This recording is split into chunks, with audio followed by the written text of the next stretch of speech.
Presiden Prabowo Subianto memberikan rehabilitasi kepada dua guru SMA Negeri 1 Luwu Utara, Sulawesi Selatan. Dua guru ini sebelumnya dipecat jelang masa pensiunnya karena keputusan bersalah dari Mahkamah Agung terkait dugaan pungutan dana Komite Nasional.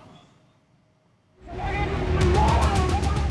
November 2025, masa guru mendatangi gedung DPRD Luwu Utara setelah putusan pemberhentian terhadap dua guru asal Luwu Utara, yakni Abdul Muiz dan Rasnal. Keduanya menerima surat keputusan pemberhentian sebagai ASN, buntut dugaan pungutan dana Komite Nasional. Keduanya mengusulkan ke komite sekolah agar orang tua murid memberikan sumbangan sukarela sebesar Rp20.000 per siswa untuk membantu 10 guru honorer yang tidak menerima gaji kala itu. Usul itu sendiri sudah disetujui oleh orang tua murid. Kedua guru kemudian dijatuhi hukuman 1 tahun penjara dan diberhentikan dari pegawai negeri sipil karena kasus tersebut. Vonisnya itu lepas. Yang mana itu lepas itu beda dengan bebas. Kalau bebas itu terbukti tidak berbuat. Ini terbukti berbuat tapi tidak bermakna pidana.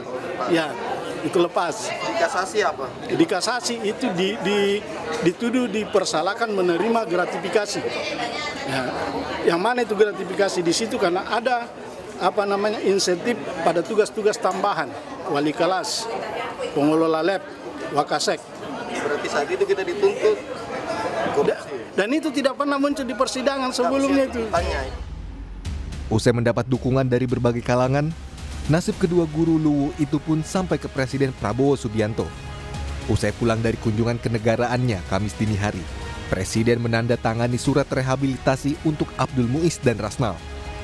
Menteri Sekretaris Negara Prasetyo Hadi bilang, rehabilitasi ini untuk mengembalikan nama baik kedua guru. Biar kami selama 1 minggu terakhir untuk koordinasi minta petunjuk kepada Pak Presiden dan yang mengambil keputusan menggunakan terus sebagai Presiden untuk memberikan rehabilitasi kepada dua orang guru dari SMA 1 Utara. Harapan ini dapat mengembalikan nama baik apapun yang sudah terjadi. Dengan terbitnya surat rehabilitasi untuk Abdul Muiz dan Rasnal, pemerintah secara resmi mengembalikan nama baik, kehormatan, dan seluruh hak profesional keduanya. Tim Liputan, Kompas TV.